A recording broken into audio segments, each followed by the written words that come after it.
area chart, basically area chart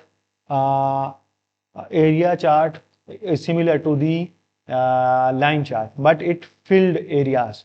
As you can see that in our previous lecture we have discussed the line chart, but the area is not filled. But when we are making area chart, it is filled within some kind of coloring option to fill that area. So for the labeling option, similarly to line chart, we take a continuous variable on x-axis and a numerical value on y-axis, and these are the additional option. If you want to add them, you can also add in your chart.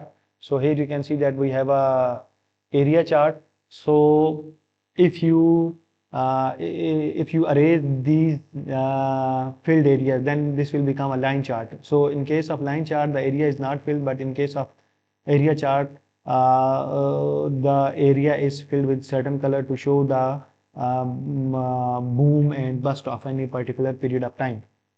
So this is how you can make area chart and explain the area chart in your data set. So on x-axis we have taken the month, and for y-axis we have taken the total sales.